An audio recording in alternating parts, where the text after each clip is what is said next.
Bonsoir à tous et bienvenue dans cette édition d'information. Les titres. Les institutions d'enseignement supérieur ont officiellement démarré l'année scolaire 2024-2025 ce lundi sur toute l'étendue du territoire national. Malgré la faible présence des étudiants, des professeurs ont déjà commencé les cours. C'est le cas de l'Université générale Lansana Conté de Sonfonia. Détail assuré. Puis le Liban fait désormais partir du conflit israélo-palestinien. L'État hébreu a entamé des incursions terrestres dans le sud du pays. Ces bombardements ont fait plus de 1000 morts depuis le début du mois d'octobre 2023. En Guinée, l'ambassadeur du Liban, Fadi Zen, demande une application des résolutions pour mettre un terme à ce vieux conflit. Voilà pour les titres.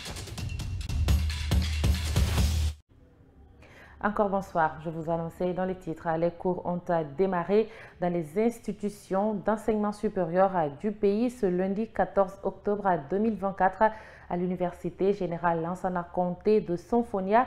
Certains professeurs ont déjà commencé à dispenser les cours, ce malgré la faible présence des étudiants en cette première journée de la rentrée universitaire. Le vice-recteur de l'université affirme que toutes les dispositions préalables avaient été prises pour une rentrée réussie. En Soubaï le Baldé. Dans plusieurs salles de classe, nous avons trouvé des enseignants en train de dispenser des cours à des étudiants. Nous sommes à l'Université générale Lansana Conté de Sonfonia en ce premier jour de la rentrée universitaire 2024. Wali Kondé, philosophe, et Mamadi Sayon Kamara, homme de lettres, ne veulent pas attendre les retardataires après l'ouverture. On n'attend pas un retardataire, nous ne sommes pas à l'école primaire ou bien au collège pour dire qu'il n'y a pas assez d'étudiants. L'étudiant est responsable pratiquement de l'évolution qu'il veut suivre à l'université. Alors aujourd'hui, nous, on a démarré. Les directeurs de programme nous ont autorisés à lancer le programme. Tout est prêt. Ibrahima Diabaté, étudiant en licence 3 lettres modernes, et Sitan Doumbouya, étudiante en philosophie, sont contents de reprendre le chemin de l'université. C'est avec un sentiment de joie. Parce que, comme nous le savons, c'est un calendrier qui est déjà élaboré par le ministère et c'est le calendrier annuel. Ça a été dit le 14 octobre 2024, les cours reprennent sur toute l'étendue du territoire. Donc c'est pour cela que nous aussi nous sommes là aujourd'hui pour répondre à l'appel du ministère. On ne doit pas rater les cours, ils doivent venir pour étudier comme nous, parce que nous, on vient de loin, mais on a essayé quand même de venir dès le premier jour. Le vice-recteur de l'Université générale Lansana Conté de Sonfonia, professeur Moya Silla, a exprimé sa satisfaction de l'atmosphère qui prévaut en ce jour. Nous sommes heureux de constater que la reprise a effectivement eu lieu ce matin. Vous savez, le communiqué a été passé il y a un peu longtemps et nous aussi nous avons donné l'information par nos canaux d'information que nous avons habituellement ici. Et je crois que les étudiants ont répondu massivement. Et vous le constatez, il y a des enseignants qui sont déjà en classe. Vous savez, les cours et les inscriptions démarrent au même moment. Et ce qui fait que, peut-être que la reprise est un peu moche, mais de jour en jour, on va connaître, n'est-ce pas, un envahissement de la cour. Les nouveaux étudiants de la première année, eux, doivent faire leur entrée le 21 octobre prochain sur toute l'étendue du territoire national, selon le communiqué rendu public par le ministère de l'Enseignement supérieur, de la Recherche scientifique et de l'Innovation. L'Union sacrée des forces vives de Guinée demande la redéfinition du chronogramme de la transition avec le CNRD.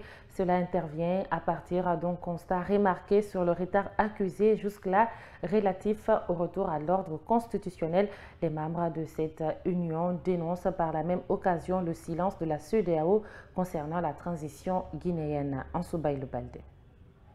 Ce sont des responsables de partis et de coalitions politiques qui dénoncent le non-respect des engagements contenus dans l'accord dynamique entre le CNRD et la CEDEAO. Aucune visibilité sur le retour à l'ordre constitutionnel. Pourtant, la fin de la transition est prévue le 31 décembre 2024, s'inquiètent ces leaders politiques. En effet, il nous a été donné de constater que la durée et le chronogramme de la transition ne sont pas en train d'être partagés par l'ensemble des acteurs politiques et les autorités, tel qu'il a été préalablement promis dans la charte de la transition dont le pays a été doté.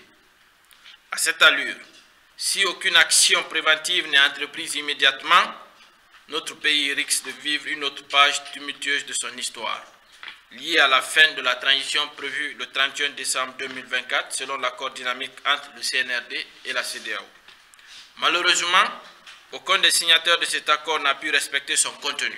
Malgré tout, les conférenciers, dans leur déclaration, affichent la bonne foi à aller à la requalification du chronogramme de la transition avec le CNRD et tous les acteurs sociopolitiques du pays. Cela à en croire leur porte-parole Oyebi Avogui pour permettre aux autorités de la transition de la bonne conduite du processus de retour à l'ordre constitutionnel. Étant donné les enjeux, le CNRD et les acteurs politiques guinéens doivent se retrouver en compatriotes pour requalifier le contenu de la transition de sorte que la communauté internationale soit rassurée et convaincue que les crises guinéennes se réjouissent désormais entre les Guinéens. Pour rappel, les partis politiques membres de l'Union sacrée des forces vives de Guinée ont été de ceux qui pensent que cette transition devrait prendre fin comme prévu. Mais il ressort qu'au regard de la conjoncture actuelle, surtout avec l'explosion du dépôt central des hydrocarbures de Kaloum, cette date pourrait difficilement tenir. Pendant ce temps, les autorités de la transition ont officiellement indiqué que seul le référendum aura lieu en 2024 et que les autres élections pourront se tenir après sans pour autant donner une date précise. Dans le même sillage, dans un communiqué rendu public ce lundi, l'ANAD, le FNDC politique, le RPG Arc-en-Ciel et l'Union des forces du changement UFC ont annoncé leur retrait de l'Union sacrée. Selon eux, l'Union sacrée n'est plus fidèle à l'esprit et à la lettre de son texte fondateur adopté à sa création le 22 avril 2024 à Conakry comme charte de l'Union. Nous y reviendrons beaucoup plus en détail dans nos prochaines éditions d'information. Pour continuer, le mois d'octobre est un mois de sensibilisation. Il permet aux nombreuses filles à travers le monde de revendiquer leurs droits et de lutter contre les violences basées sur le genre. Le 11 octobre dernier, l'humanité a célébré la journée internationale de la jeune fille sous le thème « La vision des filles pour l'avenir en Guinée ». Pour dénoncer les maux dont elles souffrent, plusieurs filles leaders se sont retrouvées au sein des ONG afin de venir en aide à d'autres jeunes filles. Amanatou Diallo et Ousmane Kamara. De nombreuses filles à travers la Guinée souffrent encore de mutilations génitales, de violences basées sur le genre, de mariages précoces, de viols et autres. Pour lutter efficacement contre ces maux, les jeunes filles leaders de Guinée ont décidé de s'unir. Fatoumata Timbouke Diallo est la chargée de communication d'une ONG qui milite dans ce sens. Elle regrette l'implication de certains parents dans les cas de violences sexuelles. On reçoit des cas d'inceste où les jeunes filles même sont violées par leurs parents. Vous voyez, donc il y a tout ça.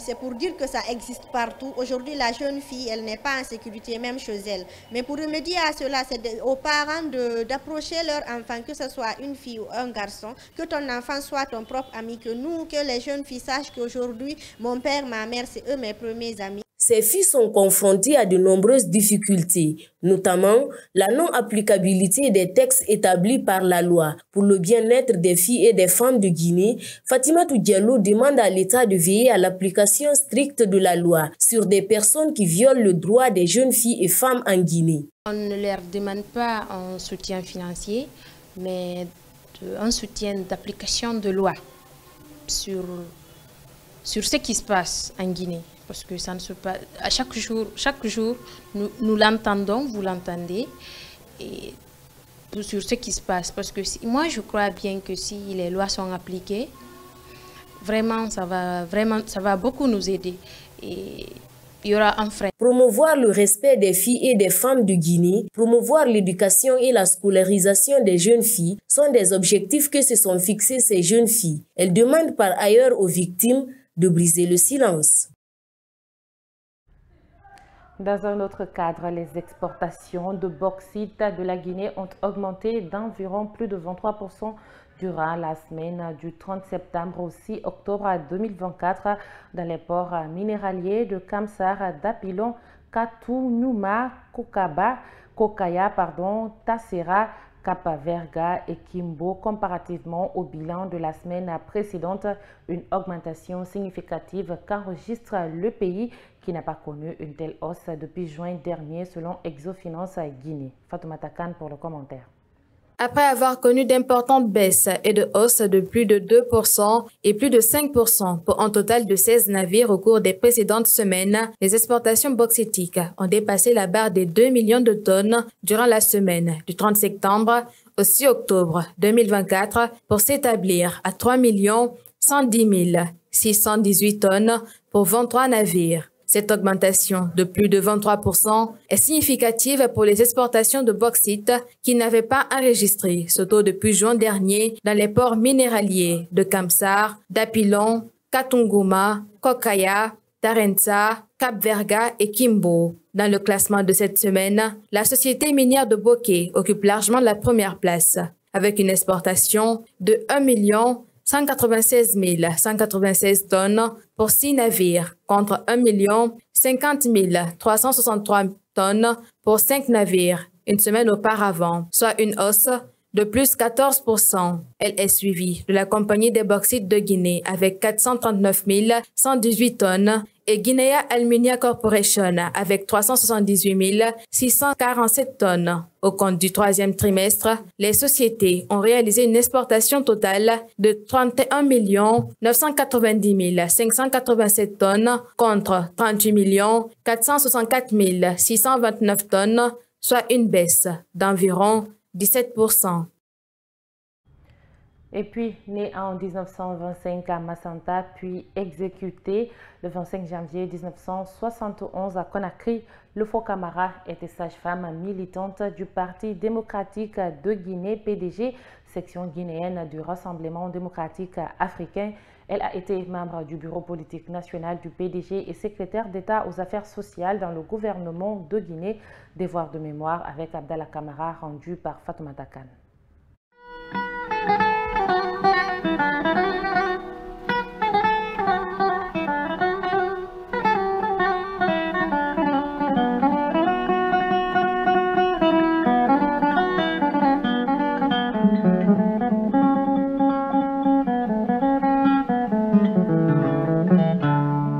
Né en 1925 à Massanta, en Guinée forestière, Lofo Camara, après son secondaire, opte pour la médecine. Elle est plus tard diplômée de l'École africaine de médecine de Dakar, section sage-femme, en 1941. Un parcours scolaire exceptionnel pour une fille. Lofo se marie à un instituteur formé à l'école normale William Ponty de Dakar. Sa carrière va prendre une véritable ascension.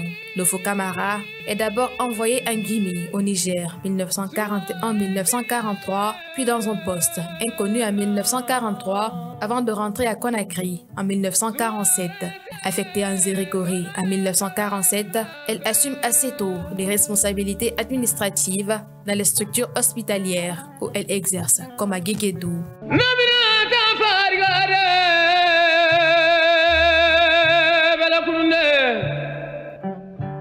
Dès la fin des années 1940, elle milite au sein du Parti démocratique de Guinée, section du Rassemblement démocratique africain, PDG-RDA, en zone forestière, puis dans ses autres postes, que ce soit à Conakry ou à Dinguiraye. Elle est aussi active dans les syndicats. En novembre 1956, elle est élue conseillère municipale de la ville de Conakry.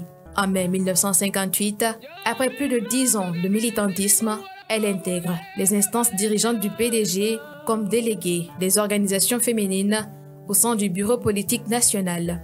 Engagée dans le panafricanisme féminin, elle représente la Guinée à l'Union des femmes de l'Ouest africain UFOA, dont le congrès constitutif se tient en juillet 1959 à Bamako. Elle y prononce un discours où elle appelle à l'indépendance totale de l'Afrique et à l'unité africaine. Elle va multiplier des voyages et des discours marquant son attachement à la cause des femmes.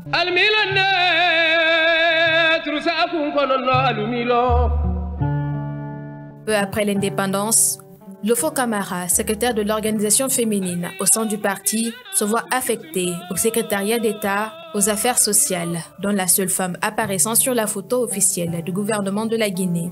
Mais en avril 1969, elle est remplacée par Mafori Bangoura et son éviction Les affaires sociales semblent être la conséquence du séminaire de Foulaya, tenu fin 1962 près de Kindia. Ce séminaire du PDG, qui devrait préparer le 6e congrès du parti, dévoile les profondes dissensions au sein du parti.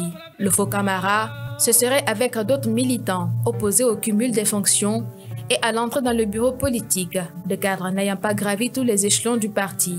Lors de ce séminaire tenu à huis clos, Sékou Touré est mis en minorité et sa position de secrétaire général du parti contestée. Le faux Camara est arrêté en décembre 1970 après l'agression portugaise du 22 novembre. Le faux Camara est fusillé en secret, à en croire certains témoins, à la fin du mois de janvier.